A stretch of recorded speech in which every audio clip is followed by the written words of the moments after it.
So I'm trying to help them with their businesses, and nobody knows how around here. They know how on the coast, they know how in Texas, they know how in Germany, but they don't know how in the Midwest. So I'm like, why don't you let me take a crack at it?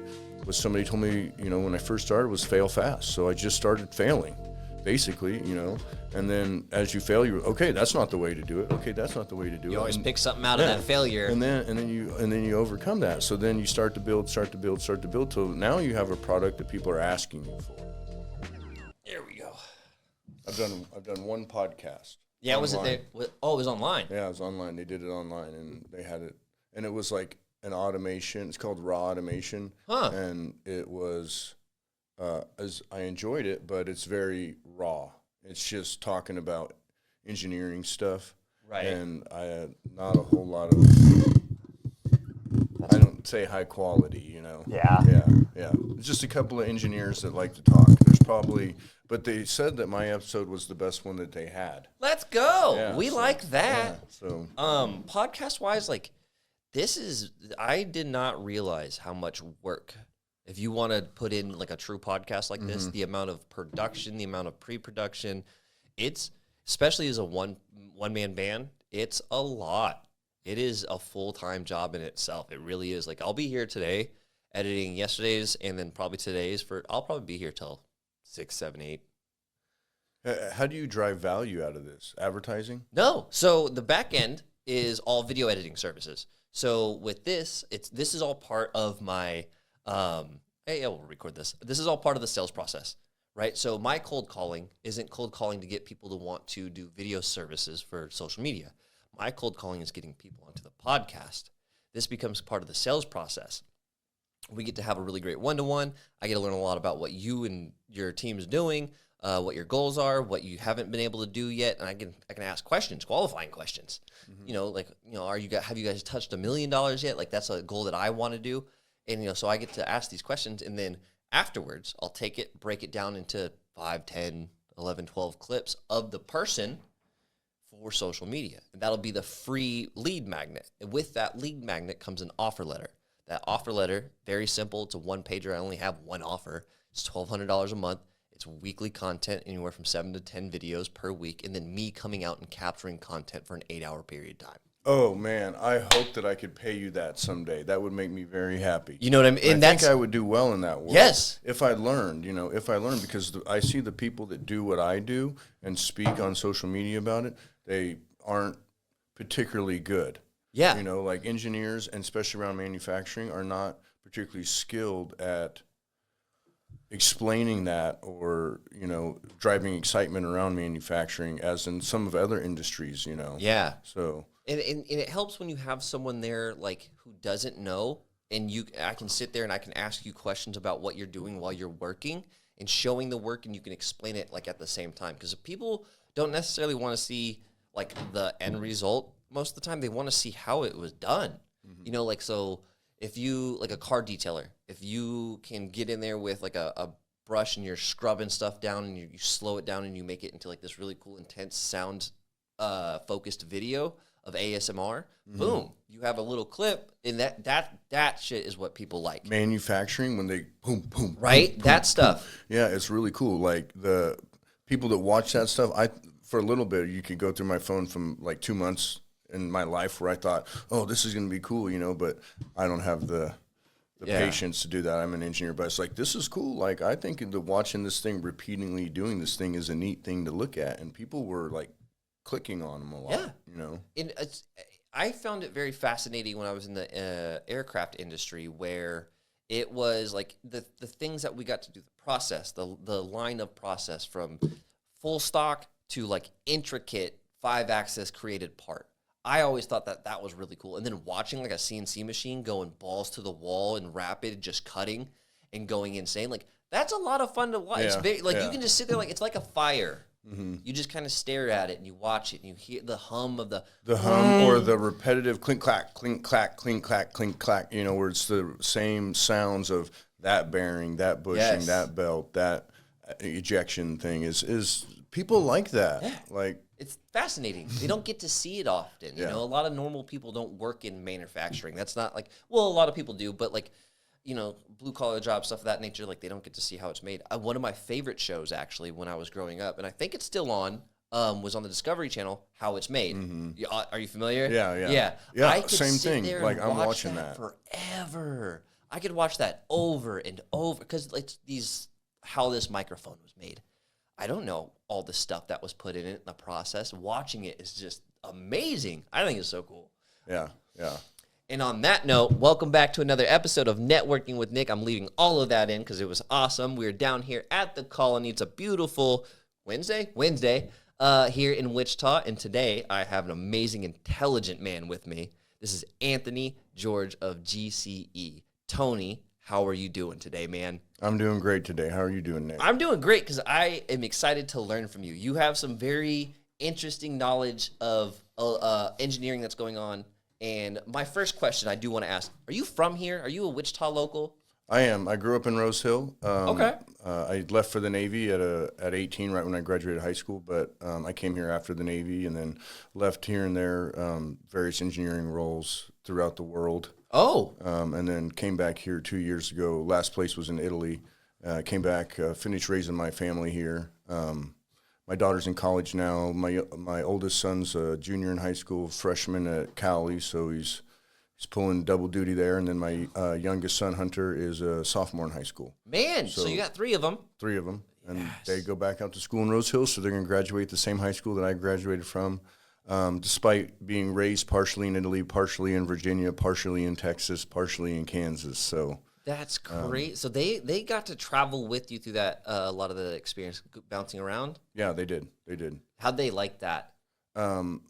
They liked it, so they weren't always with me. I'm divorced, so they weren't always with me, so it depends. Right. But when I was in Italy, they came. I was there for a year with my wife without them, and then they came a year later, and then off we went. One kid went to Italian technology school.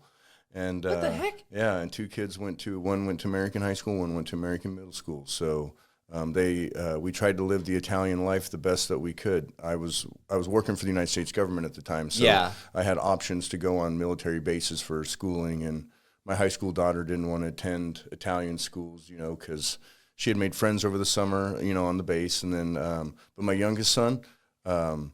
He wanted. He was ready to go. So really, yeah, off he went to Italian technology. It was an international school, so it was a school designed to prepare kids for basically colleges in America.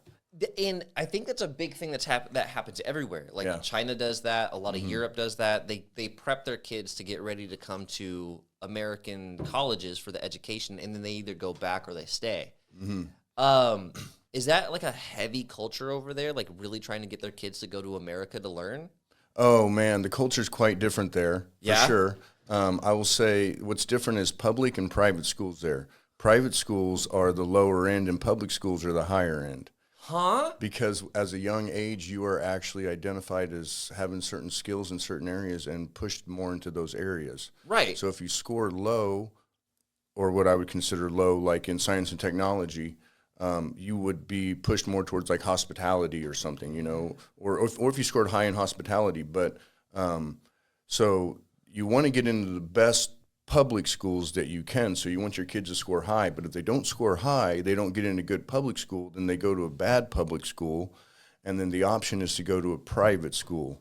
So if you want your kid to be successful still, you can send them to a private school into some of these, although that's not the school that he went to. That's the traditional model. The school he went to was an international school, international baccalaureate school, designed to prepare your kid for international college and business. So at a young age, they assess children to see kind of what their skills are, and then they start to push them down those paths, and they have designated school teaching, like curriculum for those types of personality, skills, and learning types? Yeah, 100%. Why the hell don't we do that? We believe in freedom.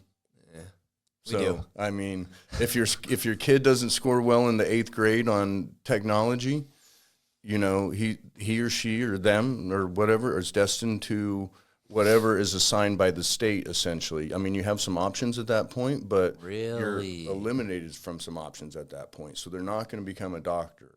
They're not going to because they're not going to get into those schools that would enable them, because they almost start their secondary education right there in high school. where we would consider that a collegiate thing. Yeah. You know, they would start that as a ninth grader, as what we call it. They don't use the same system. But They don't do like a K through 12 type deal like we do? no, it's you got me on the spot here. I don't know exactly. I don't remember their actual numbering scheme, but it's not a middle school, high school deal. It's like a primary, secondary, and then university, I think, is the way they. And university starts when you're like 18. Like, so you're normally a senior, you'd start university. I don't know too much about it. You know, my kid was in middle school. Yeah. And it was an awesome experience, you know. And it was a science and technology school. So it was a science and technology school designed to prepare kids to enter that into the world market. That's so cool, because I think that's very interesting. As I think it's like a little bit of a double-edged sword, right? Because if you have ambitions for something, you know, but you don't test well for it, you know, you do get kind of blocked out. And it sounds like, from what you've said, is like, you know, here in America, if you fail, like, you can get the fuck back up and try it again. You can keep going and going and going until you make it, right? Mm-hmm. And that freedom aspect, like, yeah, you failed, but you get to choose if you want to continue that path. It doesn't sound like that they're really allowed to do that as much. I mean, if your parents have money, you still have the freedom to move to a private school to money get the helps education. Everything. Yeah, money helps everything. It's interesting. Universal language. It doesn't matter what country you're in. Although they gladly accepted my American dollars for tuition, but they do. Really? Well, no, convert them over. They make you convert them? Yeah, convert them. No. But it was 1-to-1 back then, so it was okay. Wasn't too bad. Who's ahead right now? Us or them? On the it's like it's always them. close. It's close. I think $1.08 or something like that. like right around there. Yeah, I haven't been in a year now, which I'm itching to go back. But I was gonna ask, like, do you miss that being over there? Yeah. I certainly miss being over there. There's parts I miss and there's parts I don't miss. COVID lockdown was. Were you there for governmental? COVID? Yeah. It was bad in Europe for COVID. And then I was in the region that outbroke. Oh, so no. I was in ground zero for Italy, where we took the biggest hit. So basically, to explain why this happened in Italy briefly, is I put my young son on a city bus to go to his school. Right. When he got on that bus, he was on that bus with 100 other kids, city bus. And they're all packed in their little uniforms.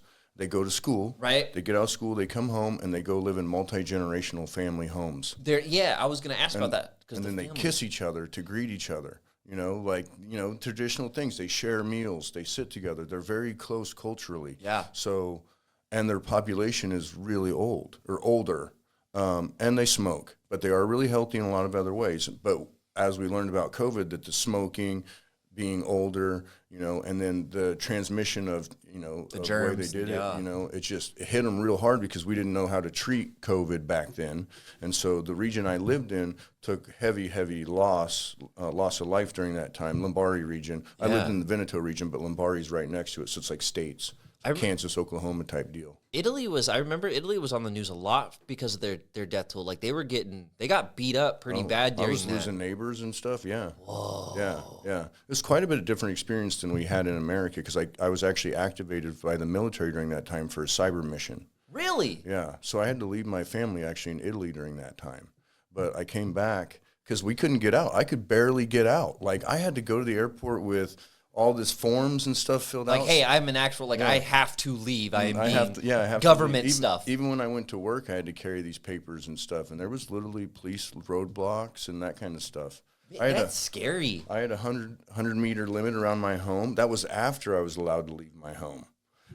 So there was a period of probably 3 months where you couldn't leave your home except for one person from your family once a week could go to the grocery store. That was it. And then they let it to where you could go 100 meters around your home, and then you had to stay in your community.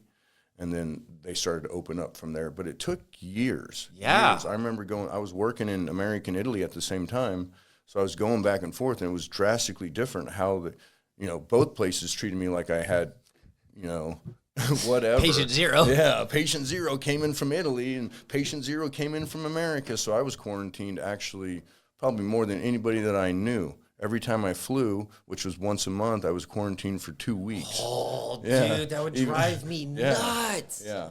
Then when I came back to Wichita, the military made me wear a mask because I was patient zero. and I'm out here shopping at Walmart before anybody else even has masks on. People are saying stuff to me and judging me. Like, look, I don't want to wear this mask, you guys. The military requires that I wear this mask. And then like 5 days later, we're in lockdown. Everybody's wearing masks, you know? Yeah, I remember pretty vividly. It wasn't horrible here in Wichita through like the thick of it. Like I remember there was a point in time like I was out at a bar or a restaurant. I can't remember. I had a beer in front of me, and I had called my sister. She's in Seattle, and where I'm originally from. And I was like, "Hey, what are you doing?" She's like, "Nothing. I'm at home." I was like, "Oh, that sucks." She's like, "What are you doing?" I was like, "Drinking a beer." She's like, "Where?" "At the bar." She's like, you guys have things open? We're limited capacity. Like, we can't have a whole bunch of people in. And there's weird rules about having your mask on when you come in. But if you're at a table and drinking, you can take it off or whatever. And she was, like, dumbfounded. Because in Seattle, dude, it was kind of like what you're saying. Like, it was a straight up, like, you can't do nothing. It's all closed down. Stay home. That was the deal. You couldn't eat at restaurants if you didn't have your vaccination card. In Italy? Time. Yeah. Yeah. What? Yeah, they wouldn't let you eat in a restaurant. They wouldn't. I mean, they wouldn't let you ride trains and stuff. Yeah, unless you showed that you. Unless you showed you had your card. You know. Oh, yeah. Dude, that'd be a fight here in America. Oh yeah, that'd be a fight. I moved back to America. Yes. So we'll keep Italy on the burner to go back and visit. But I went back 2 years ago. Rode a 100-kilometer in a few days with my friend for his 40th birthday. You know, I miss the country, I miss the food, I miss the lifestyle, I miss the, you know, dolce vita, as they say, the pace of life. Sweet life is what it means, but it's the pace of life.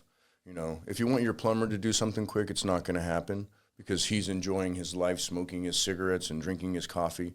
It's just a slower pace of life there. It takes a little bit to get used to as an American. You know? This is why we're number one. We don't do that. Yeah, we don't. Yeah, that's true. We really should slow things down to some degree. But at the same time, I mean, like, our go for it work ethic's kind of what's put us here. Mm-hmm. I ain't gonna lie, I like it up here. And it ain't bad. The Germans will judge the Italians on their work ethic, and the Northern Italians will judge the Southern Italians on their work ethic. Yeah.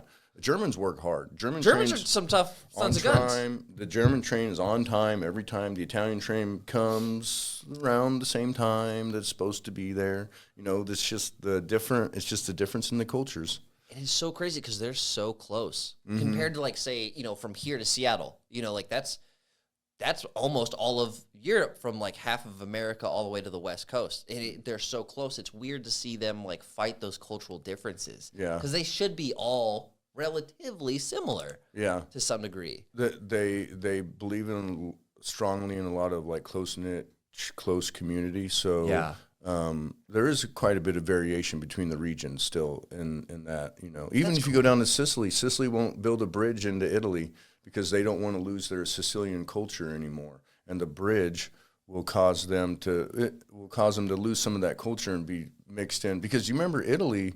Not you remember, like, you know, but... Give me a history lesson, brother. Here it is, man. Italy, oh, man, and you got me on here. I don't know exactly what it is. Someone's going to grill you. I can't wait. Mussolini united all them regions because they were all different states. So Italy wasn't really a proper country like as we know it until in the 1800s or the 1900s or some point. So they were different regions where, I mean... In the 70s, people were still riding donkeys and stuff, you know, in Italy. So it's just a different life, man. It's just different. You can live on $20,000 a year just fine. I rode my bike to work every day. You know, a cup of coffee is like €1. You know, you get a little sandwich for like €2. It's totally nice life, dude. Totally nice life. Really? Yeah, yeah. If you know, but for me, I'm still alive a little bit, but a totally good place to go if that's the kind of pace you like. Retirement sounds like a good spot out there. But like I said, if you want your electrician to come and fix your heater, it's like a week out, man.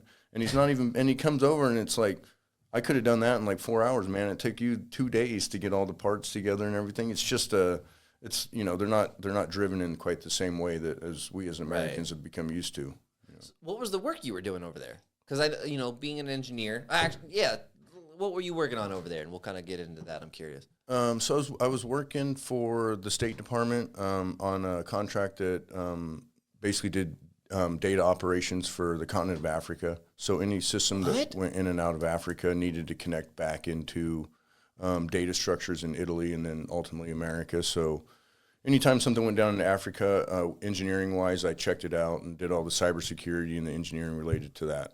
That's insane. Yeah, it was a cool job. Cool job for sure. All right, so let's rewind back to you being 18. I'm assuming this is kind of where it all started when you joined the Navy. Am I accurate on that? Yeah. What was your thought process coming out of high school going into the Navy? I wanted to go into the military. I got a couple of permanent Fs, so I can't.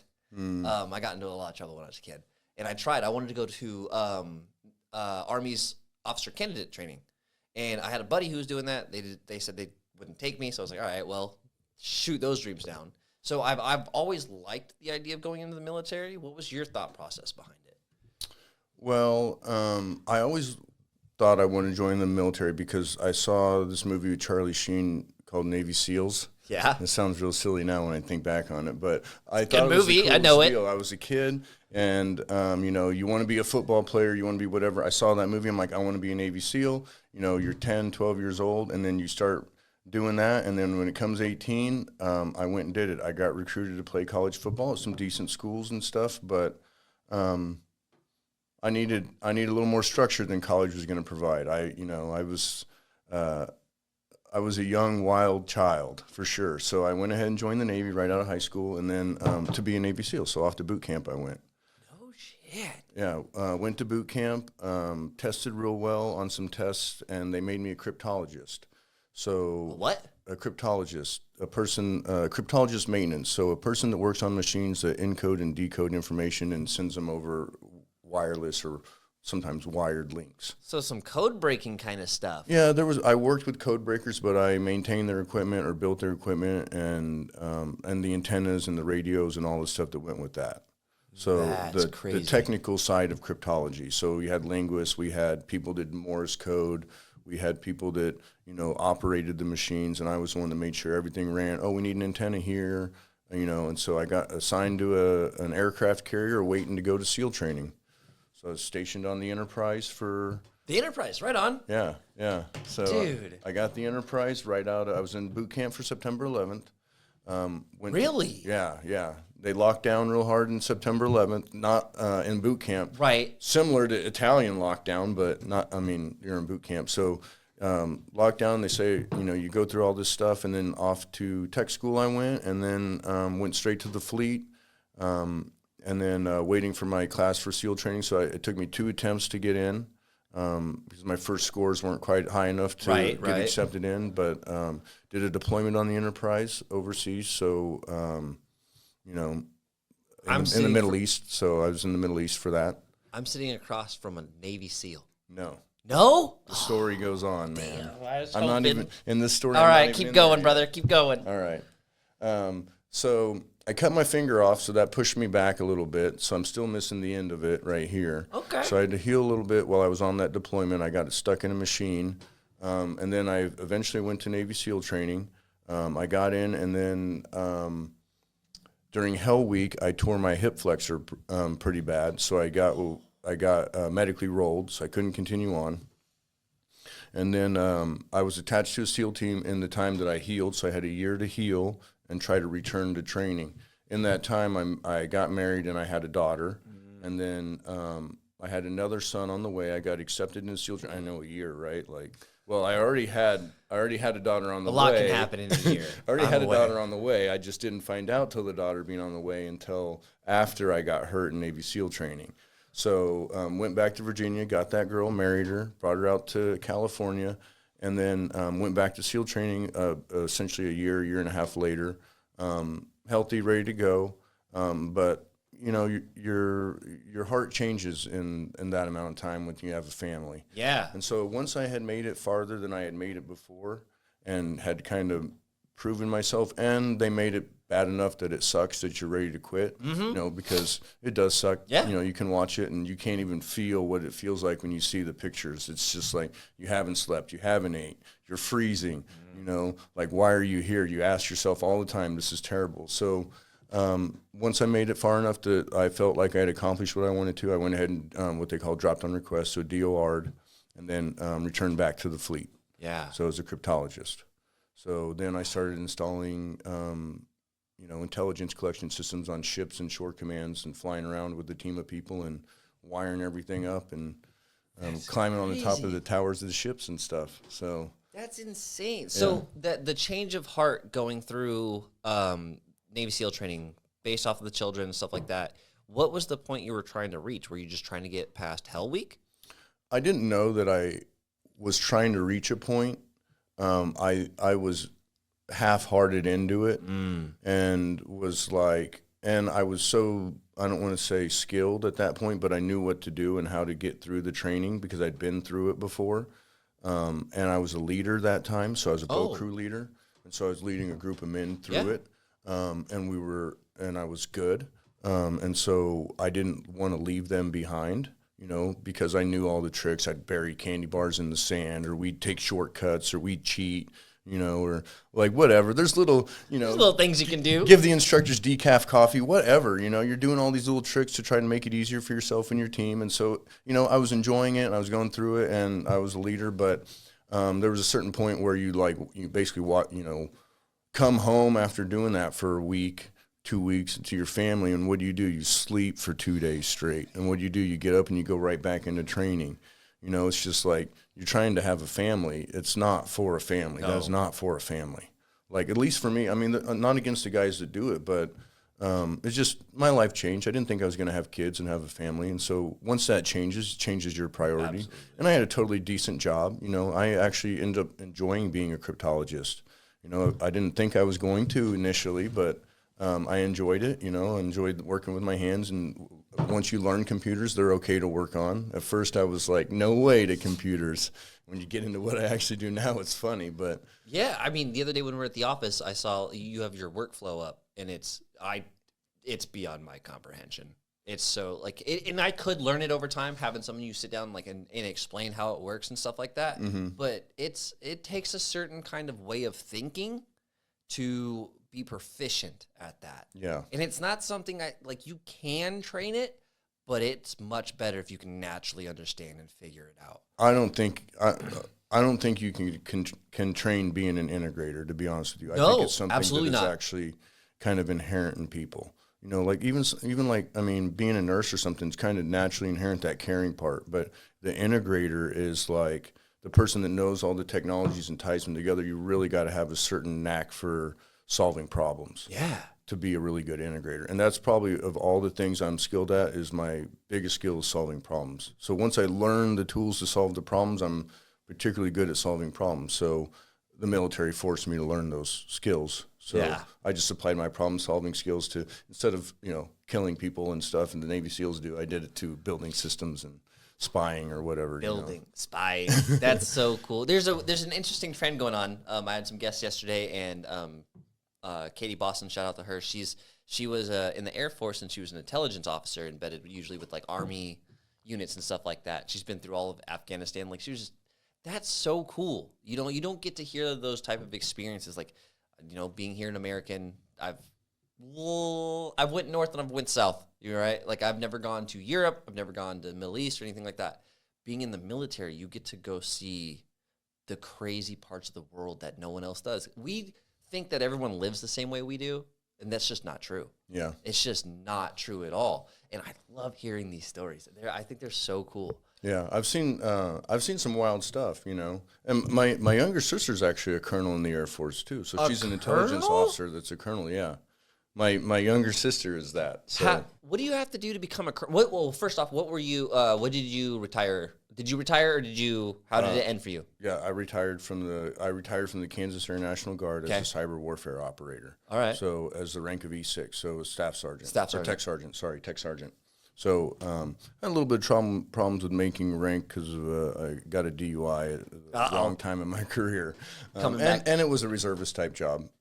So I got out of the Navy as an E6 after 6 years, and 14 years later I retired as an E6 in the Kansas Air National Guard after a very distinguished career, actually. But, it was my part-time job. So that's true. I was a full-time engineer. So what's it take to get to a colonel? What does your sister have had to do to get to that? She's a badass. That's what it takes. But you got to have me as an older brother. Okay. No. Okay. I just remember we grew up out in the country in Rose Hill, and it was just her and I.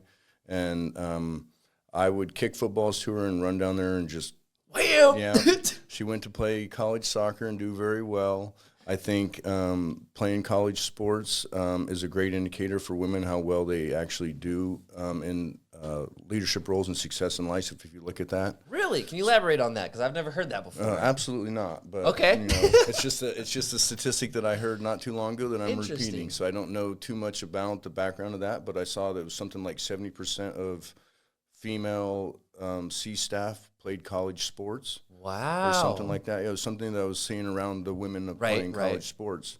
That's a good statistic. But, we had a rough childhood, her and I growing up, and so we kind of had went through some stuff. We started in Oklahoma really poor. I mean, my mom was a exotic dancer, and my dad was a biker. There was lots of drugs and partying and abandonment and all kinds of stuff. I mean, and they're great humans. They're great humans. It was just like we kind of went through this part of their life that they were going through, and then poor out in Rose Hill, So I think a lot of that kind of helped us with the ability to overcome, difficult things. 'Cause that's all life is your ability to handle problems.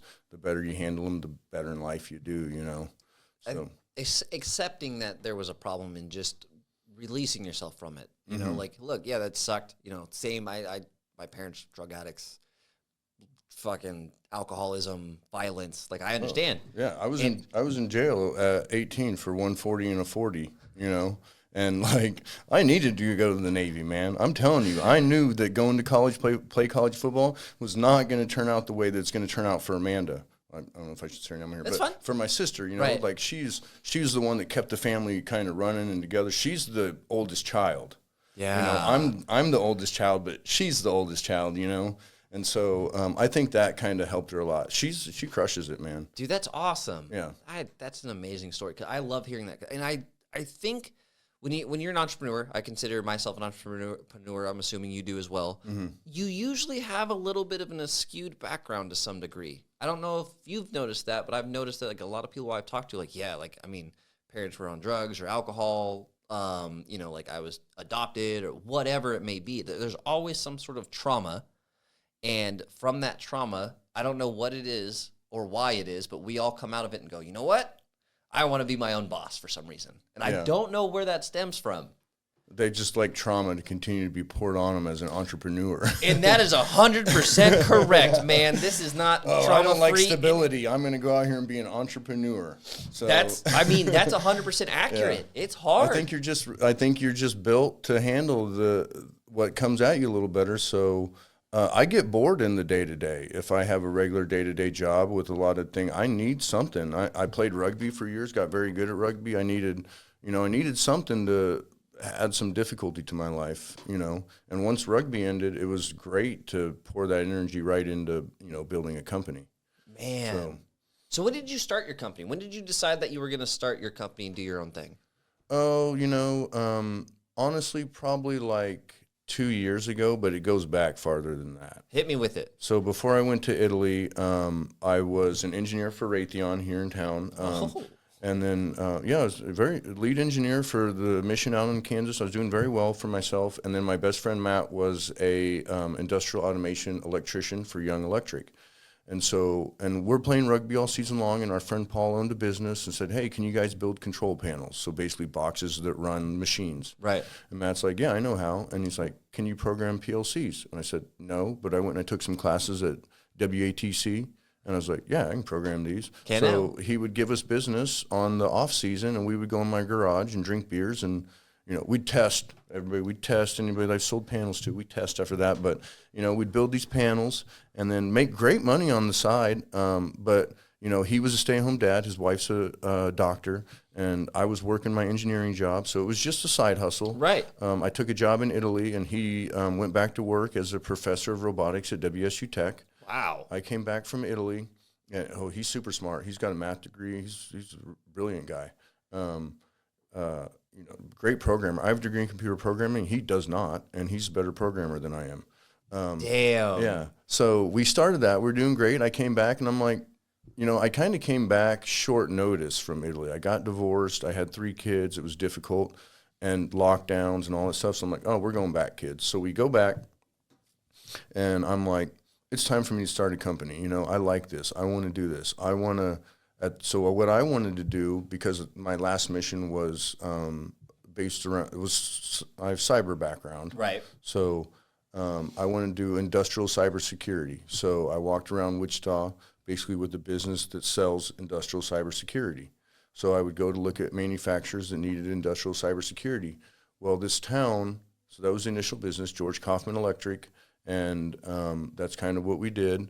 And then nobody needed it; they just weren't modern enough. You know, you got standalone machines. I'm not one to sell something that doesn't need to be sold. You know? And so as I talk to people, I'm like, why don't you guys modernize or use some of this stuff, this technology, this Industry 4.0 technology that's rolling out everywhere? Why don't you use this? We don't know how. That was their answer. We don't know how.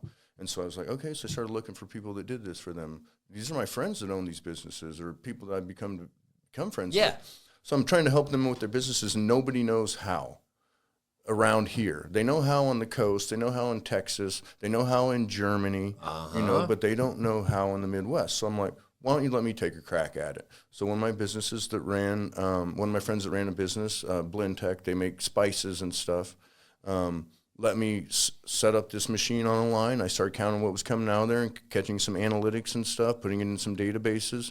My test case, great, got a proof of concept, went and sold it to a company. They're like, great, they're willing to let me try it. I spent my own money and my own time initially to kind of getting, you know, this off the ground. And then once I proved to them the value, then, you know, the revenue comes in. And so I basically just started doing it. And I started doing it, and like what somebody told me, you know, when I first started was fail fast. So I just started failing, basically, you know. And then as you fail, okay, that's not the way to do it. Okay, that's not the way to do it. You always pick something out of that failure. And then you overcome that. So then you start to build till now you have a product that people are asking you for. You know, so because I've worked so tightly with the customer, I'm right there. What do you want? What do you want? What do you want? At the same time, studying and knowing, you know, I know cyber. I'm certified in cyber, way up in cyber, right? I was a cyber warfare operator. I know all that stuff. And I spent 14 years as an engineer, so I understand. What I didn't completely understand was what was actually happening on the factory floor, because my cyber missions were basically looking from the internet at a factory. But when I got down on the factory floor and I got to see the machines, this is where I fell in love. Okay. This is where I fell in love. All right. I'm like, I love watching things get made. I love that process, you know, and so I'll go in there and I love to walk the factory floors. I love to look at it, you know, and so now finally what had happened was my job that the Navy had pushed me into around computers was lining up with things I did as a kid, where I tinkered and, you know, lost my dad's tools and, you know, did all that stuff, you know, took apart my remote control car and it never worked again. Stuff kids do, you know? And finally I'm getting to do this, and people are like letting me do it and paying me and showing me and all this stuff. And I'm getting paid for it. So then that's when I found what I like really love to do. You know, I like to automate factories. I like to find efficiencies in the factories. I like to make people's lives easier, whether it's the people that's actually operating the machine or the people making the decisions, you know, get them more information, make better decisions, that kind of stuff. It feels good when you achieve something like, yeah, I made that better. I made this better. I helped this person to become more efficient and not have to do as much or whatever. Like, it feels good. There's a feeling of achievement after you've completed this. I'm assuming, correct me if I'm wrong, that, you know, start to finish of automating a plant is not a fast process in any way, shape, or form. No, it's not. What's that process look like? So the process looks like we have a conversation first, and then you tell me what you're thinking, right? And then we need a goal. So if people just come to me and say, oh, I want to modernize, great, I'll talk to you. I'll go in there, and maybe I can even give you a goal. But what I'd like to see is someone that comes to me and says, I want to modernize because I want my people on the factory floor to have a better experience, or I want my product to be better, or I want to be able to capture efficiencies here, or find this. So what's the goal of what we're trying to do? And then I'll go in there, and it takes about a month. I learn all about your processes. So I talk to people, look at what the machines, look at the technology you have, look at the culture. Yes, you know, because the culture is important. Because sometimes when I'll walk into, not to call out IT right here, but IT is where I find the no people. They're like, no, You know, and I used to be in IT. I used to be the one that says no, you know, so I understand where they're coming from. But if the culture is the CEO does not want to modernize, that is not a good, not a good candidate for me to spend my time and my effort to modernize you, you know. Even if people on the factory floor want to have these things or whatever, you know, the CEO is going to say no, or the operations officer or IT is in the position to shut down the project or something. I got to watch for these things because it takes a lot of effort to even get to a certain point. But so in that month, we learned that. And then if it's all good, we take a little project, something that's easy. I call it low-hanging fruit, counting the parts out of this machine, inspecting that, whatever, getting some basic stuff. And that way we can work together on something small. And then and that way we can show a little bit, and that kind of helps drive some value from that initial project and some excitement. And then we also learn quite a bit from that. I learn a lot about you. You learn a lot about me. We work together. Good. We like it. Now we kind of group that project up. So we do proof of concept or proof of value. Okay. So first, proof of concept, proof of value. So now I'll use Ericsell, my biggest customer, as an example. Is machine presses. We wanted to count. We needed operational equipment effectiveness coming out of these. Okay. So how efficient are the machines? So we needed to count the parts coming out of the machines. We need to know whether they're good or bad. Mm-hmm. We need to know the operator that's running the machines. We need to know the steel, where we bought that steel that goes into the machines. All that stuff matters. So it all matters. Even if it doesn't, if you don't think it matters, right? And so, but we go after that proof of value, and then so we can see it on a small scale. Okay. Once again, we're working together. And then once we just keep iterating on that, iterating, improving until we get to the point where we like this. Now start to scale. Yes. Now this is where I finally make a little bit of money. Bit of money. This is all this other stuff is basically my time and my energy, and even you're spending just a small amount of money from your company. I like to keep it this way, so we're not really all in here. Not yet. We're building. We're building. Like, I don't send an initial bid of 1.2 million. You know, which that's what it could cost over 4 years. You know, but it's not. You know, it's like it's a smaller amount, and then now we're start to scale. We've got it right. We've made sure that we've built what we have is scalable. So I use all my system engineering, computer programming, project management skills to make sure everything is done right, and then we scale across your factory.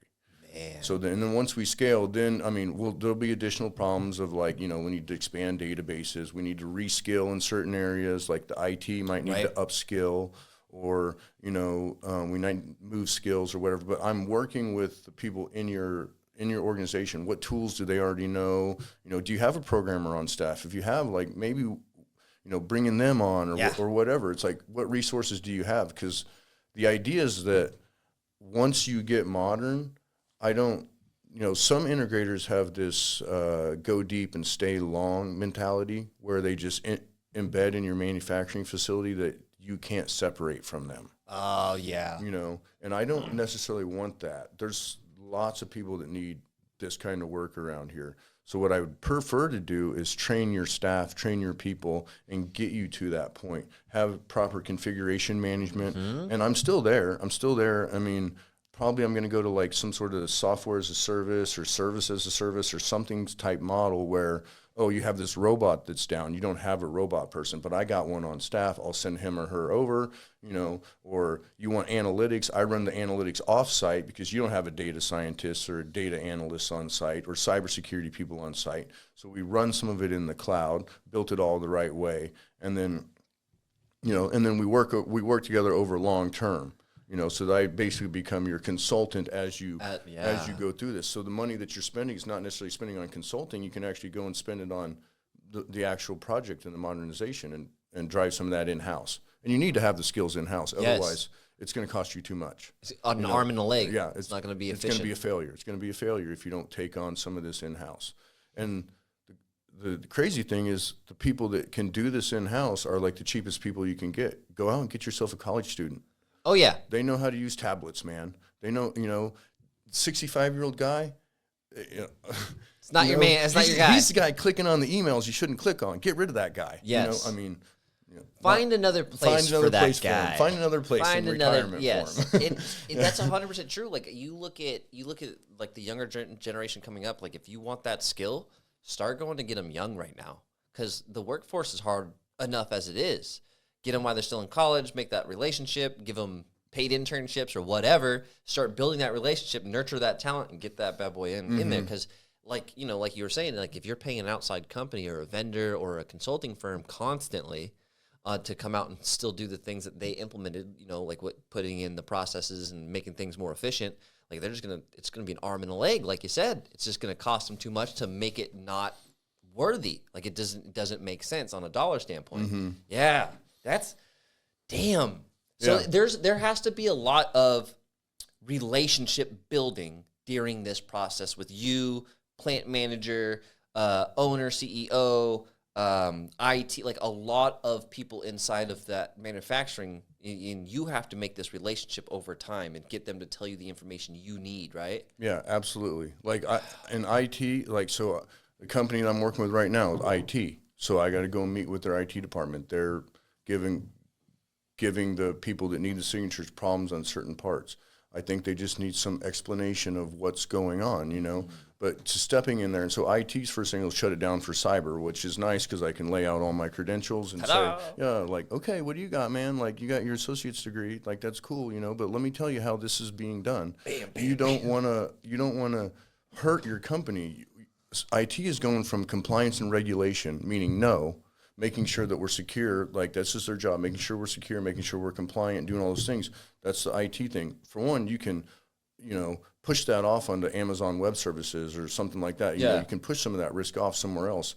But they need to go to enabling your organization, meaning you need to pull somebody into that department that can actually help build these tools, build these things, use these technologies to leverage your business growth. Versus them just being the people, they need to help enable your business growing. And so I think this is where a lot of people are missing this within their IT department, is the IT is squashing some of these projects. Just because they're constantly saying no. Or it adds tasks to them and stuff that they need to manage that they're already overworked. Their IT is overworked. So you need to upskill them. You need to give them more resources because we're going through a process. This is the fourth industrial revolution. Right now? It's right now. It's happening. So just think about when electricity was invented. Oh, my God. The equivalent to what's going on right now is the same thing as the second and the third. So the second industrial revolution is machines, assembly line, machines, electricity. And the third is computers. So what we have right now is the fourth and the fifth. So imagine being dealt electricity and computers at the same time in an industrial revolution. What we're happening now is the fourth, which is all this stuff, and then the fifth, which is AI. In November 2023, is that the right year? Yeah, 2023. I consider the fifth industrial revolution has kicked off. The fourth would be the internet reaching manufacturing, right? And stuff like that. Yeah. So now the internet's reaching manufacturing. Manufacturing doesn't know what to do. They're scared cyber. They're going to get hacked. They've heard all the things, the ransomware. That's okay. We got it covered. We can talk about it. I'm not saying zero risk. I'm not saying any of this. I'm just saying what's worth the risk. You're going to lose your company if you don't do anything. Okay? Someone's going to beat you. That's a big risk right there. Someone's going to beat you because they're going to leverage all this stuff. Yes. And if I could go on and on about the tools that what Industry 4.0 unlocks, but now we have the fifth, and fourth enables the fifth. So fourth is the industrial Internet of Things, pulling all that data out into cloud. Now you have it in the cloud. Now you grab the AI and you grab that data from the cloud and you can make little decisions up there, send it back down to the factory. But we need to have this happen. You can't, you can run models locally, but building the server stacks and all this stuff is totally possible, and some people choose that and need to if you're in nuclear or, petrochemical, life sciences, pharmaceuticals. Would need to run on-prem, have their data, processes that you can't allow any disconnection from, so if you need, the electric grid probably should not be on the internet. Yes. I was on some missions there. I would not plug that into the internet. Really? That's the critical infrastructure is important, and that stuff was not built for the internet. It was built in the 80s. Yeah. In the 70s, the internet didn't exist.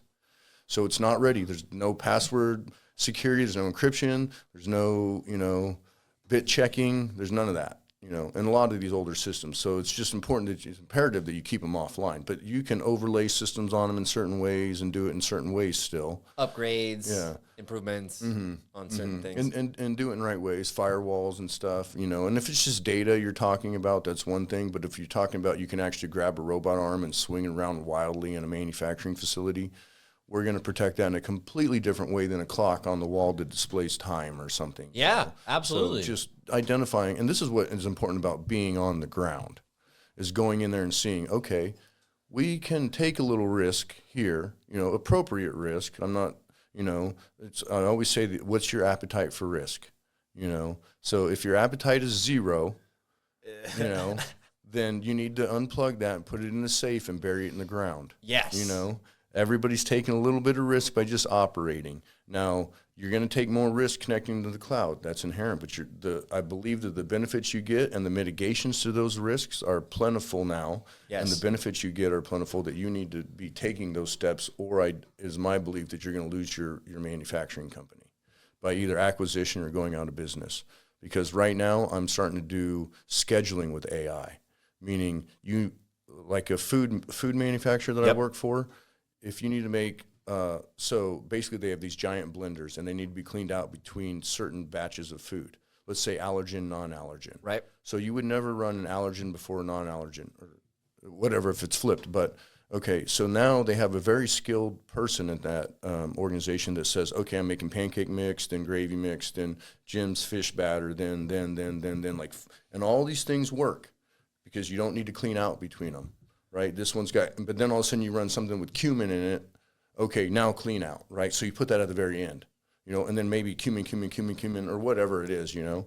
Well, this is a skilled person that does all this. Now we've taken all of their stuff from basically a year and a half, put it in the AI and say, I need to make all these things by next Thursday. Make me a thing, and it gives you the thing.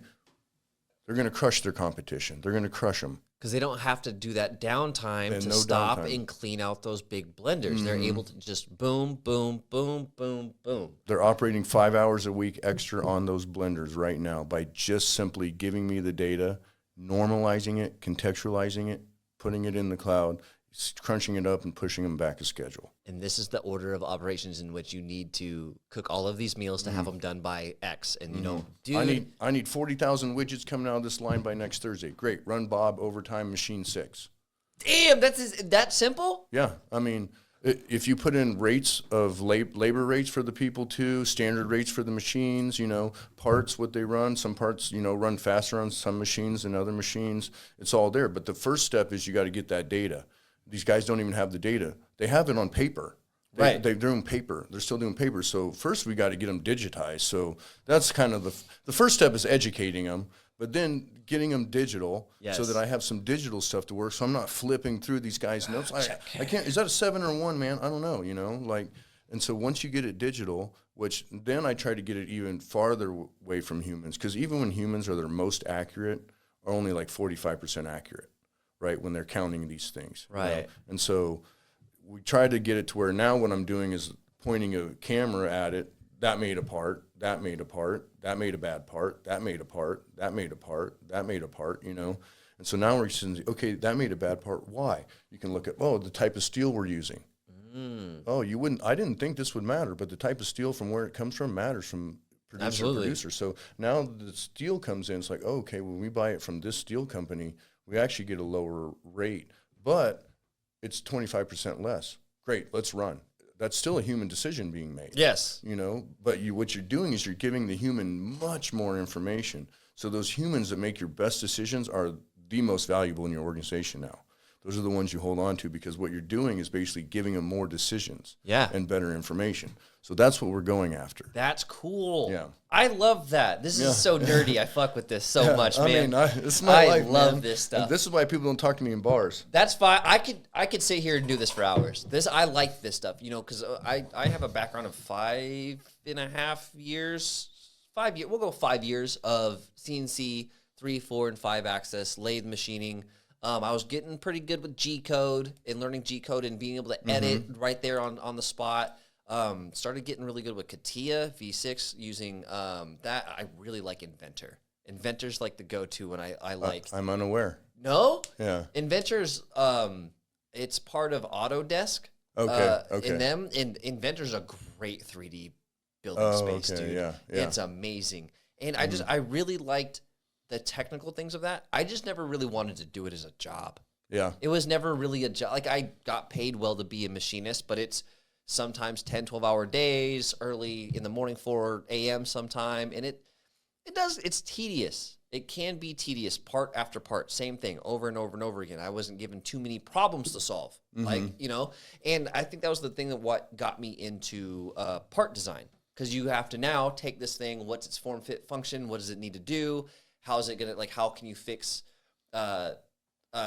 whatever cutting issues from the machine. I thought that was cool, and I was starting to get into before I dropped out of WATC, which is now Wichita State Tech. Yep. And I liked wireframe. Wireframe was pretty cool, Yeah. and I thought the idea of using wireframe to help build ship hulls, I thought that would be a lot of fun. Yeah. I've always wanted to work in like a shipyard. I think that's a cool like atmosphere. It's not. It's not? No. No. Well, my enterprise was dry docked for the first year I was there. Really? It was terrible. I was in Portsmouth, Virginia. There was people being stabbed on base and stuff. What the? It's just a rough lifestyle living on a shipyard in Portsmouth, Virginia.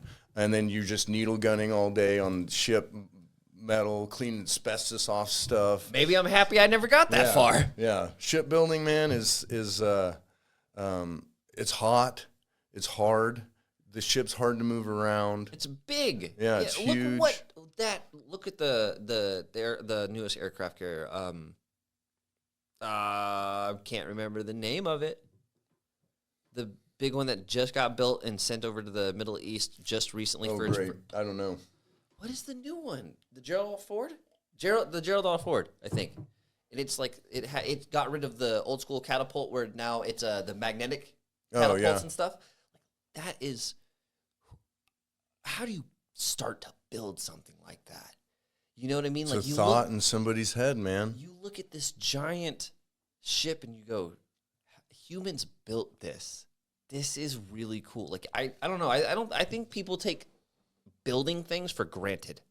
Very much so. They just, it's there. Cool. Someone gave it to me, or I bought it, or whatever. They give zero thought into like the actual labor and skill of where did it come from? How was it put together?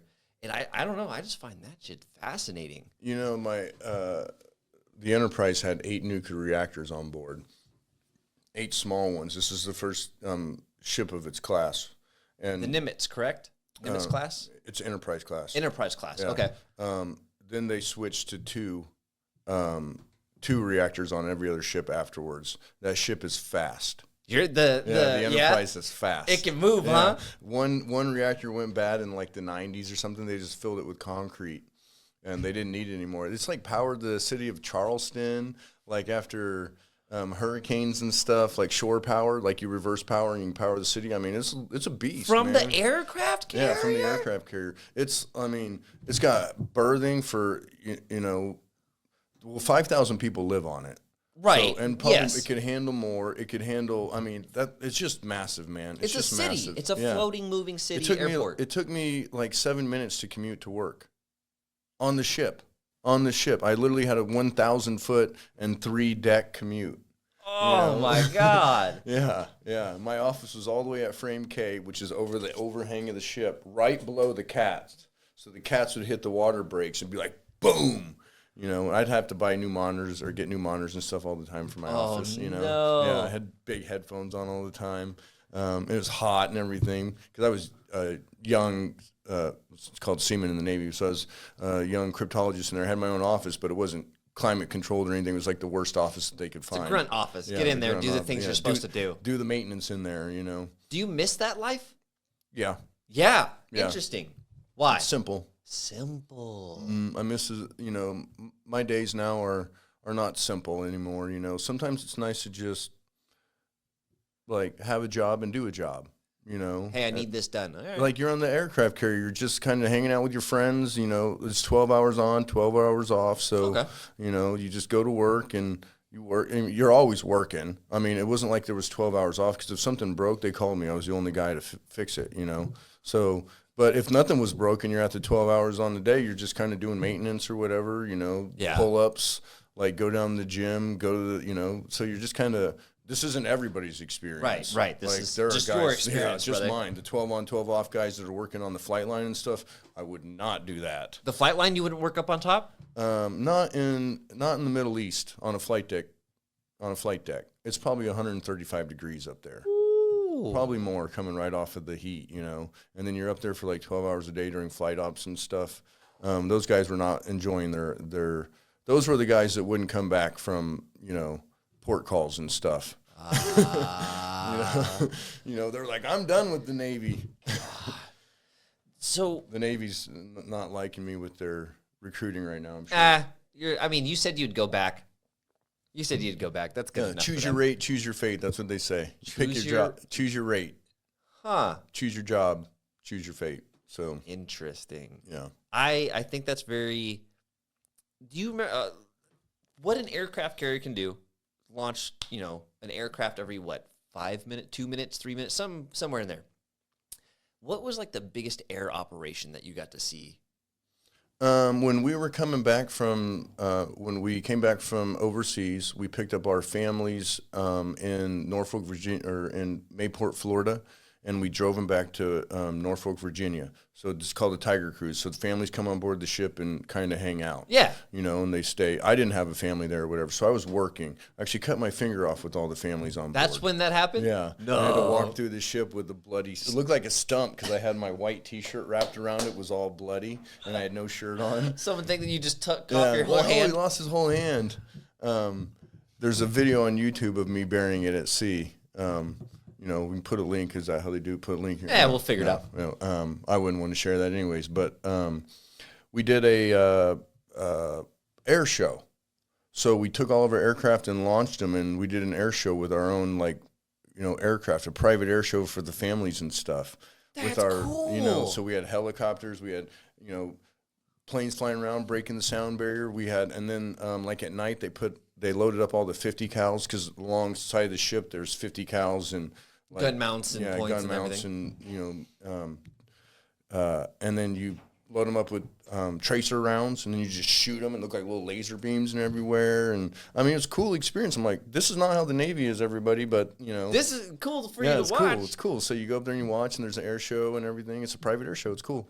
So that was the biggest one. I mean, we were at war, so the war had started. So I mean, the aircraft would leave with bombs and come back with no bombs. But you know, I was not a part of that. I was a cryptologist. I was, you know, collecting signals that were bouncing across the water and direction finding where they were coming from and that kind of stuff. You know, to figure out where the transmissions were and that kind of thing. So I don't know a whole lot about that, right? So when you're looking for transmissions, are you looking for enemy transmissions? Are you looking for your own transmissions? What do you like? Is there certain things that you're looking for, and how do I want to word this?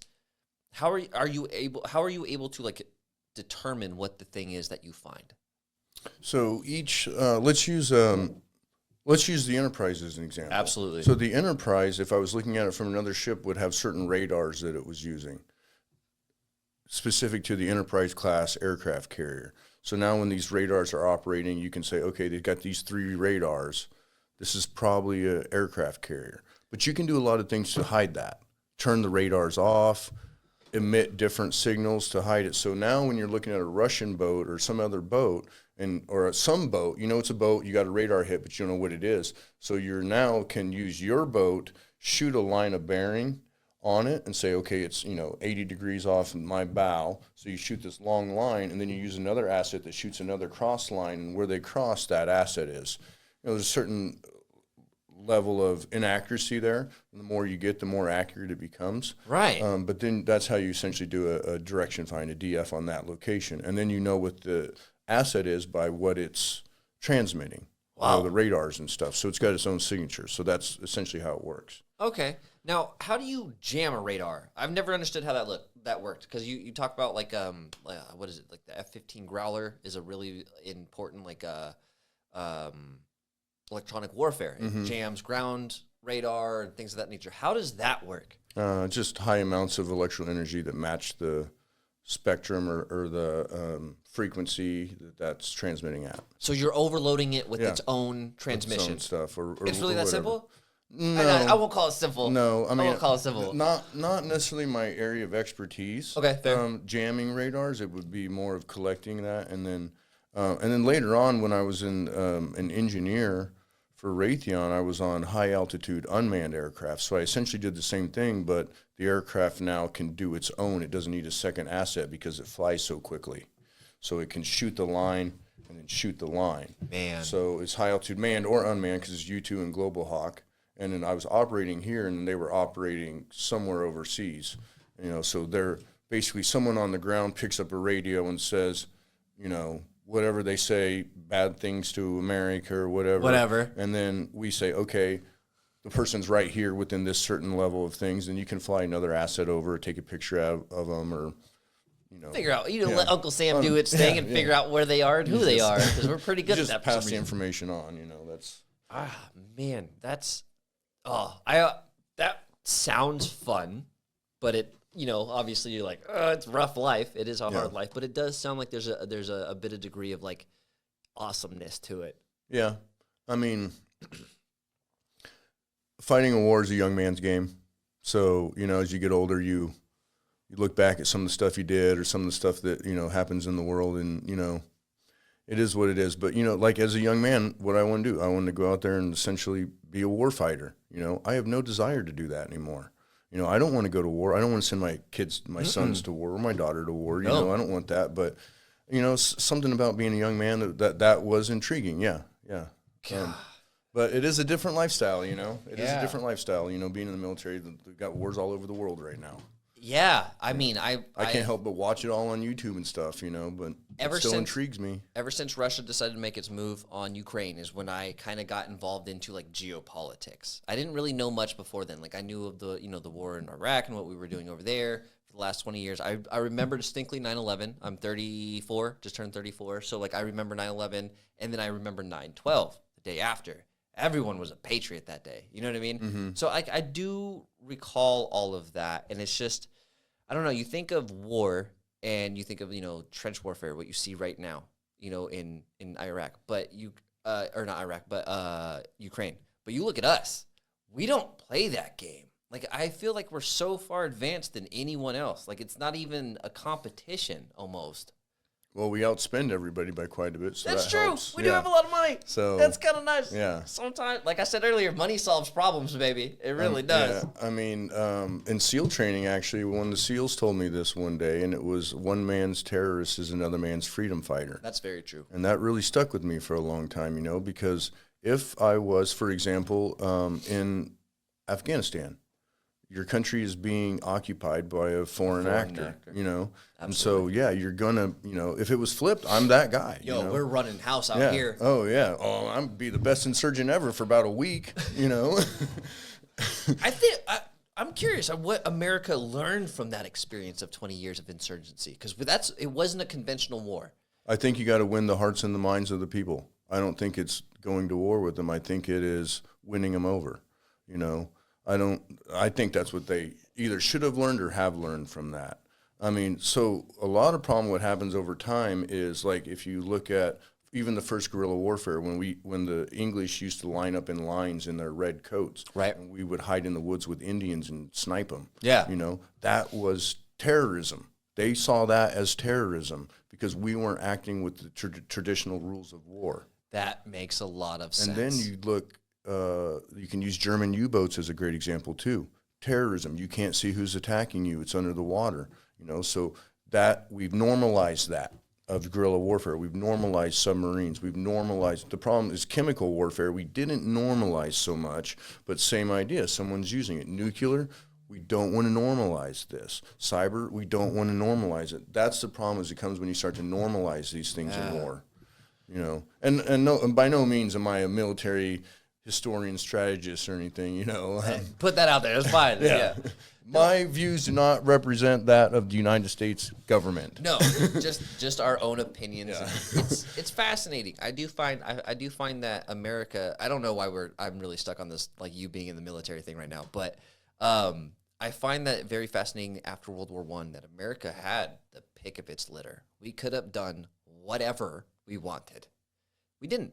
Same thing after World War II. We invested and built other countries. We could have gone in and said, Germany's a huge ally now, right? know? Exactly. And Italy's a huge ally now. So winning the hearts and minds of those people. You come back to that thing, and that's 100%. That's the long-term benefit that you get, that you should do, like, and and I ended up a cyber warfare operators assigned to a cyber protection team. So I ended up essentially just defending United States assets from cyber attack. Particularly around, I had an interest in critical infrastructure, so our power grid and stuff, So that's where I ended up, just defending, and that's part where I ended up in my military career, cool. And I had a choice of where I wanted to end up. I could have had some options there along the line, but cyber warfare was really interesting, and then the cyber protection team was neat. You got to fly out and, hey, protect this aircraft from being hacked. Okay, what would I do? Yeah, you got to pretend like you're a hacker. Ooh, I'd sneak out here. I'd put a thumb drive in here, or how do you defend against that? You badge readers and remove the thumb drive, the USB port, or like just that kind of stuff. You get to think like a bad guy and do all the bad guy stuff, but it's just to defend against the bad guys. So that I kind of liked, dude. So we're at an hour and 10 minutes. Okay. And we've barely even talked about what you're doing with the consulting. Like, obviously, we've talked about the processes and stuff. You've mentioned these little sensors that you're trying to work on. Mm-hmm. What are they? What are these little sensors that you're trying to develop for? Because I know that this is the project that you're playing with right now, right? Yeah. So my favorite project, which is the salt mine, the Hutchinson salt mine, they store film down there, and the film degrades over time. So old movie film. Huh. From like the 20s and the 30s, and it degrades, and when it degrades, it releases this gas. And that gas will let you know is how much it's releasing, is how quickly it's degrading. And it's also what I call contagious. I don't know if that's a good term, but if you have several in the same area and one starts to go bad, that gas will cause the others to go bad. The current solution to that problem is having these pieces of paper that turn colors. And then you walk through there, but there's lots of movies, so every couple of years they check. And you're talking Star Wars is down there. I saw Grandma's Boy the other day down there. I'm like, we got to save this, you guys. This is like one of my favorite movies. Yeah, it's a good movie. Yeah, so you see all these movies down there. And so basically you keep them down there because it's at a constant 60 degrees, temperature, 40% humidity. In good conditions. It's good conditions down below the ground. So they keep them down there. And what we want to do is start to detect that film going bad and then maybe move it to a conditioned space or away from some of the other films, or start to address that. Because these will go bad over about 100 years, even in ultimate best conditions. There is an endpoint for them eventually. Unless we figure something else out. But in the meantime, let's try to extend those, because these are unreleased Star Wars trailers, or shorts, what they call them, stuff that hasn't been seen. So there's a lot of value in this, even intrinsic value in just like having the actual thing as a collector. Yeah. But even remastering, like sometimes just not too long ago, they went and found an old documentary from, I actually probably can't say this, but they found an old documentary from a band they didn't know exists, so they're redoing it, and they're making this whole documentary. The family found it after the band was basically all gone. Wow. And so now the family's going back, and they're finding this stuff, and they're able to actually do this. So, they want to, for their customers, they want to extend the life of these things. So, so what we want to do is we want to create sensors that detect this. Now, sensors exist that detect acetate acid, but they don't exist necessarily in the right ways to pull them into networks for that particular environment. Because you're in a salt mine, obviously there's no wireless down there, or so we gotta use a different technology called LoRaWAN, so long range wide area network. So it's got good penetration, because these things are kept in metal tins, and the rooms are the size of football fields, and then there's a 10-foot wall of rock between the next football field room. So to cover that sort of space, you would need like probably 10 Wi-Fi routers. Right. That's not the right technology. That would be unmanageable. So there's a different technology called LoRaWAN that's typically used in oil and gas and ag. It's got long-range Wi-Fi capabilities, 8 miles if you get it 40 feet in the air, line of sight. Holy crap. Nothing blocking. It's got can penetrate trees. This is the primary technology you would use to build like a smart city. Really? Or smart, even smart factories. There's it's emerging technology a little bit. It's pretty developed, but so we're taking that network and then we're taking it down below ground, and then we're going to build our sensor network out of that, so the sensors can connect into there, so we can have one basically router. It's called a gateway, and then that can connect to all the sensors in that room. So now we have a much smaller network to manage down there, because there's like 45 of these rooms, and they're filling them up all the time with stuff. Where did we put that? Where is this? What's going on there? They need a little bit different solution that's typically normal for, most situations like that. So now these sensors are going to detect the gas, let it know the levels of gas, and then be able to then communicate it from these huge football field, underground stone encased, like almost, it sounds like a bunker. Oh, it looks like a bunker.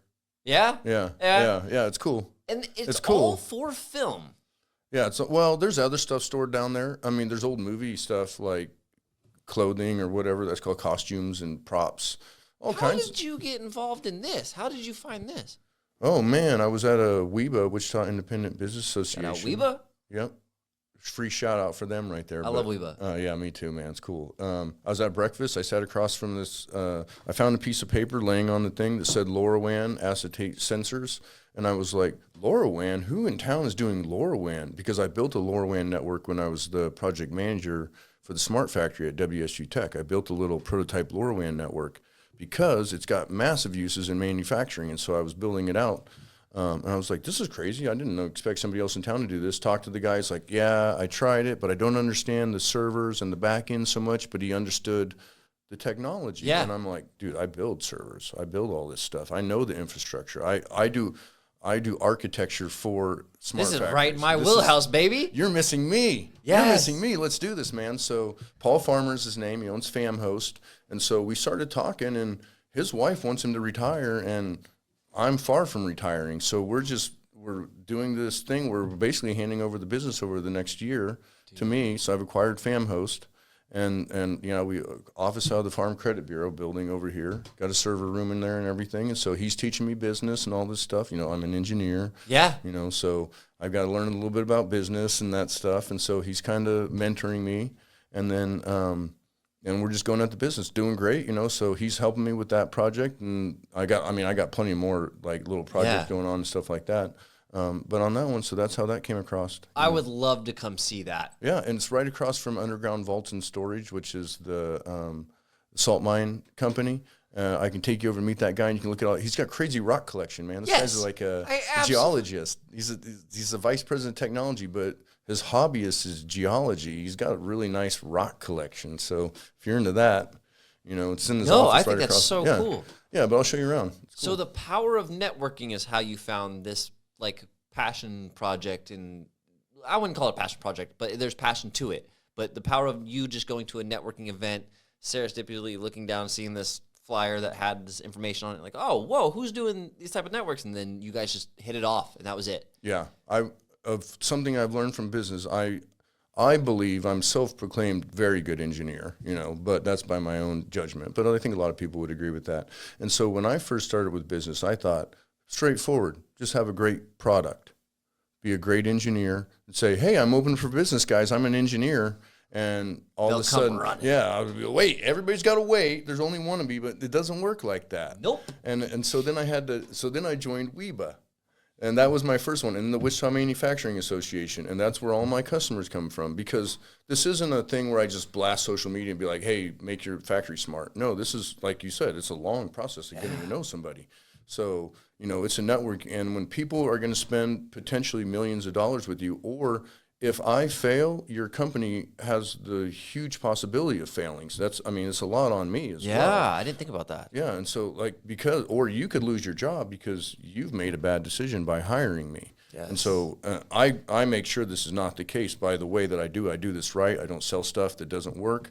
I'm tech agnostic, meaning if I sell a solution that you don't need, you're not going to hear about it. Right. You're going to hear about the solution you need. Exactly. And I'm going to tell you where to go get it. You know, that's truly how I am. I'll give you the right recommendations for the problem. What's best for their solution. Yeah, best for their solution. Yes. So that's what I'm not a software as a service guy. I'm an engineering firm. So I want to help you get from Industry 3.0 to Industry 4.0. That's what I'm here for. Whether the technology that I can do in-house or whether it's a technology, like I don't do robots in-house. We got to go somewhere and get a robot guy based on what the robot is. Right. It's a welder. Is it a welder? You know, how reliable do you need it? How accurate do you need it? What kind of welding is it? And then we can kind of point the right directions and bring those people in there. I help you make those right decisions because it's so much for a small manufacturer here to know that. Like, should I use Amazon Web Services? Right. You know, should I run on-prem? Should I run off-prem, like for my solutions? You know, should I use vision systems here? Should I use sensors here? You know, and things are changing so fast. I want to be your ally in that. Yeah. And not just be someone that's like, oh, I'm going to sell you. I'm going to sell you. I'm going to sell you. Let me give you my highest ticketed price. Yeah. You know, no, that's not what this is about. I even feel uncomfortable sometimes when I even like have to name prices. I don't. The money part is the part I don't like about doing business. Yeah, asking for large sums of money Yeah. does make you feel uncomfortable at first. But then once you understand that, like, what it's going to give them and what the return is on that investment, like, because they're investing into you, they're investing into your product, the relationship that they built with you, there's trust in that, and they know it is an investment. Yeah. But yeah, it is weird to go, hey, man, it's $25,000 per month or whatever. And it's just like, if you've never held that money yet, that's a lot of money until you've held that money. And then it's like, oh, it's just 10 grand or it's 25 grand. Because once you start getting into the millions, 10 millions, 15 millions, that is nothing. People just, for whatever reason, will dish it out. So I can relate with that. Like, it's weird asking people for large sums of money. Mm-hmm. That's, it gives you the it does. I mean, heebie-creebies. it does. It's like, you know, especially like I never had to. I worked for the government before. If I wanted something, I just said, I want this, and this is what it costs. They're like, okay, here, you know, like they spend money pretty freely, you know, but these guys got to be a little more tight with their money. More strategic. And so that is a part of business that's a little bit different when you come from just getting a paycheck and working for the government, and money isn't even discussed. It's like they need a solution, and you go there and you just tell them the solution. The money people are in the background, like writing all the zeros and stuff, you know. Yeah. And then now where it's like, oh, I got to determine what this is actually cost or what this is worth, or, you know, and you lose money on stuff because you don't bid enough, you know, or something like that. So learning all that little intricacies about having a business was where I had to come through over time, you know. Learning curve. Yeah, learning curve. So, but 2 years in, I mean, I'm starting to iron it out, you know, and I like to drive value for my customers, so I like to not get money until they feel like they're getting value. So that's pretty important to me in my business model. So I try to get it done for a reasonable amount until it's, you know, all the way through a reasonable amount. But like, I try to keep the costs small so the costs aren't what keep us from moving forward. Right. You know, we don't want to know based on money, you know, because I would rather get you a solution and then let's talk about what this costs to scale so you can actually look at it. And if we get to that point, let's say after our proof of concept,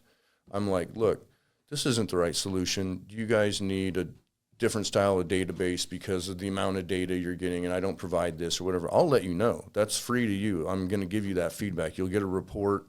And you can call me or whatever, you know, and we can. And I mean, I informally go and talk to people all the time. Hey, man, come look at my plant. And I'll walk through there and look at them and give them ideas, and then I'll go back the next time, and they did what I told them to do, you know, but I didn't do that. You know, I'm like, hey, man, all you need to do is just screencast this. This is easier to do. Like, this is what I'm saying. Go out and get that college student. Yeah. He knows how to do screencasting. Like, you don't want to pay me to do this, man. You know, I'll say stuff like that to people, and I want them, you know, to solve their own problems if they can, you know. I'd love to just be a consultant and just tell you, you know, and help you. I make a little wiki. I give you a wiki, you know. I give customers access to a wiki when I build their stuff. I'm writing notes the whole time. I make this little wiki for them. So, I mean, Very organized in it then. Yeah, I have a team that helps me stay organized. I should give them a shout out, but I try to give them organized results. Yeah. Dude. So the documentation is the hard part. because Fair. if you get real good documentation, it costs real good money, you know. But if you get decent documentation, I can get you that pretty cheap, you know. It depends on what sort of documentation you want. Do you want real technical level documentation, technical wording, and all that stuff, and you know, SOPs that are step by step and step by step? We can do that if that's in your price point. If it's not, I'll give you my notes, my build notes, with the thought that you're going to be reading this later. You know, Man. yeah. So you can get it to you for free or cheap, depending on, you know, what you're asking for. So Dude, links to Amazon. If I bought something on Amazon, you click on it, you can go order that part and replace it or So whatever. you give them all the resources that you can possibly give them, literally like everything underneath the sun, and just to make sure that they are set up for the best possibility for success with the industry. Trying to absolutely avoid a failure. Digital transformation failures will cost them their business. Ugh. You know, because now you got money in it. Now you got everybody scared to move again. Like, I'm recovering a failed digital transformation now at a factory, and somebody came in before me, and there's 3 reasons it fails. You don't have the right technology, you don't have the right people, or you don't have the right culture. Right. So you walked in, I believe they selected the wrong technology. So they used XYZ over ABC. Yeah. And they should have used it in a slightly different way. And I think they lacked a little bit of skill in some areas, because they actually probably could have made that technology work if they brought on an expert in that technology. But an expert in that technology is going to be quite expensive and quite old at this point. So why not move to something like Python based that is very, you know, modern, you know. Modern's a good word. Yeah. So that you can go out and get somebody that's a little lower price instead of going with something like COBOL or something that's like really old school language. Nobody does that anymore, but like, I'm just trying to give an example that won't put anybody off right here, except for power grid and maybe air traffic controllers. But it still runs on that. It's building. Engineering is how we progress in society. You build buildings, transportation, grid, power, like that's all engineering. That's all just someone figuring something out, fucking up a few times, and then finally getting it right. If you look back over time, like 10,000 years ago, every single one of us were out there trying to get food every single day. That's right. 100% effort, everybody. Then you go, let's say 1,000 years ago, 1 and 2. Yeah. 1 and 2. There was other jobs to do, you know. There was religion, there was art, you know. 100 years ago, 1 in 10. Yeah. You know, today, 1 in 250. And a lot of people will be like, oh, you're putting, you know, are there 245 farmers out here out of work? No, we got doctors, we got artists, you know, we got people that own restaurants. Yep. We got people that are retired, you know, so it enables people to be out of manufacturing. These people that don't want to be in manufacturing will free them up to go be what they want to be. You know, the computer allowed that, automation allowed that, electricity allowed that, tractors allowed that. Tractors put a lot of horses out of work. Yes, it you did. know, but, you know, we adjust, right? And so that's what we're trying to do. And people say, you know, the manufacturing, you know, we're not, if you add a robot, you actually add 2 people on average to your production facility. Because you need someone who knows the robot and how to operate It just becomes more efficient. It's just faster. So now it's doing something faster. So now you need, like, examples. I need another forklift driver at one of my operations because it's stacking stuff so fast. You need to buy a forklift and a forklift driver. And they were like, okay, you know. So, and it didn't alleviate a job. It actually, they needed more jobs. But now they're like, they added like 18 percentage points to the efficiency in that particular cell. Because of increase of production, just faster. So now you need someone to unload it faster. And that's what we're needing, just like that's what we need. More with less, more with less, more with less. Same thing over time, more with less. Every time. It's always been more with less.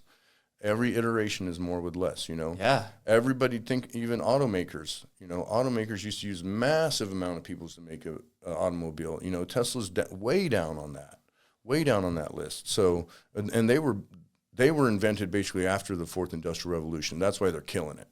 You know, they know they're a data company. Yeah. They did it from the beginning. They did industrial data ops out of day one. So they're way ahead of Ford, GM on that. Yes. That's why they're killing them there. You know, they have a superior product, a superior manufacturing thing. I mean, whatever you think about Elon Musk or whatever, I'm just telling you, Tesla is crushing it. Yeah. The example of how to be an Industry 4.0 company. You know, I mean, Volkswagen does well too. You know, and there's some other companies in there that are trying to get along there, but Ford struggles because Ford doesn't even own their software. Bosch owns it. Really? I didn't know that. Yeah, so Ford pays Bosch for all their software. Tesla will improve their car while it sits in your garage. Ford has no ability to do that. If you have a recall, what do you do with your Ford? You have to take it to the dealership. Yeah, and then how long do they have it? How long does it take? What's going on? Yeah. What's your maintenance cycle like on a Ford when you buy it? Oil changes, stuff like that. What's it like on a Tesla? Tire rotation and cabin air filter. And plug it in. Make sure you plug it in. For 100,000 miles, you know. So it's just a superior product, you know. Even if the Cybertruck's a little ugly, you know, it's a superior product. So you think it's ugly? I would drive it. I'd definitely drive it. I would drive it because I want it to drive me around. That's what I really want. Really? Yeah. So I like Teslas quite a bit, actually. I'm a Jeep guy, so I'm. Are you? Yeah. See, I like my truck. I like to work on my cars constantly. I like what the Teslas can do, like that instant power. Oh, yeah. I love that's great. I drive an S for sure. So, but the thing I do like about muscle cars or performance cars is that oomph that you get out of that engine. Like there's something about driving like a manual transmission 6-speed with the clutch and just having a great time. Oh yeah, when this takes off, I'm getting a Z06 with the manual. 2019, last year of the manual, man. I'm gonna collect that. I'm gonna collect it, black on black. Oh yeah, I honestly I had a Ford ST. I really liked it. It was a great little hatchback. Focus yeah. ST, yeah, and it was a 6-speed manual transmission with a turbo. Oh boy, yeah, that little pocket rocket. I loved Countryman it. Countryman in Italy. All-wheel drive Countryman, not as fast as that car, but I loved it, man. I'd whip around Italian streets and that, and then I'd hit the German Autobahn. So that's a car. Would be a blast. Yeah, that's a car that can do both.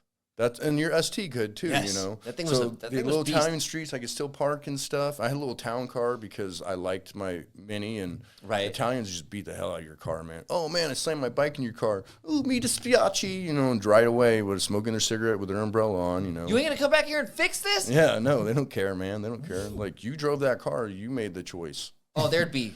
I don't know how long I would be able to keep my cool over there with that. Black on black too, man. I was dents, dings in it all the time, so. I ended up getting a little Italian car, a little Fiat. Okay, little Fiat. All right. And I brought back my Fiat 500, my 1973. You have it still? Yeah. That's a cool little car. I'll take you for a ride. It's Hell a little tiny car. It's fun. That's fun. Awesome. It gets all kinds of looks, but you got to remember, if anybody hits you, you're going to die. You are going to die. There's nothing in there to help you. It's safer on a motorcycle because you can at least be ejected from that. It's so crazy. Yeah, you look at small cars. You remember the smart car? Mm-hmm. That thing, say if just an F-150, God forbid it's a trash truck. Oh yeah. There's nothing left. Yeah. It's dust. You know what I mean? It's like flirting with death every time an F-350 comes flying by you. Because I live in Rose Hill. So I'm coming in town at 55, and I'm on this 2-lane road, going into Andover, and they're coming by at 55. And that air pressure push you. Yeah, if you drifted over the line and hit me, it'd be lights out for me, period, But, I like jacked up Jeeps, so that's normally what I drive, though. All right, so, okay. So outside of work, you're a Jeep guy. You like working on your cars, things of that nature. What other little hobbies you got on the background? I played rugby for a long time. Right, you were talking about that. Wichita team. I coached JV rugby some. I haven't mountain biked as much as I'd like to this year. Stay fit in the gym. Camp. Me and my son went camping this weekend. I like getting back to nature. Although, I'm ready to step up to a camper or something. This done ground with this camping. tent shit. Yeah. Like Nick's like, that's not how you camp. Dad's like, well, you'll when you're my age, you'll talk about it. I didn't sleep last night, Nick. Yeah, yeah. No, I want one of my big ambitions in life as I get older is to get a really nice RV and travel the United States. I want to go through all the landmarks, just in travel, east to west. Because, with internet now, it's not like I need to be somewhere. Oh, yeah. Do this with people that you meet I at can travel. I could absolutely, and there's interesting people out there, man. They're everywhere. Yeah. You're freaking one of them, dude. Yeah, well, there's way better ones than No, this has been such a cool conversation. I know we're coming up on an hour and a half. This is the longest episode we've had. Yeah. And I know you have something going on today. I don't want to keep you for too long. So as we wrap up part 1 of what's going to be many, I have one specific last question for you. It's a normal day. You get up, kiss the kiddos, goodbye, getting ready for work.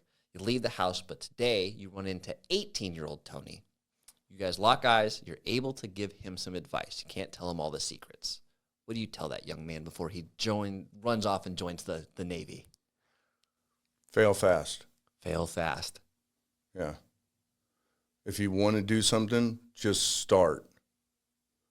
Just start. And then you'll get feedback on whether you're doing it right or not, you know. A lot of people will get stuck on not starting. There's never a good time to start. There's never a good time to start a business. There's never a good time to, I mean, when I left for the Navy, people were like, no, stay for the summer or do this or, you know, go to college. It's not a good time. Like, no. That put me ahead in life, you know. And then when I got out of the Navy, people were like, no, don't get out. You know, what are you doing getting rid of this career? You're doing so good. It's like, no.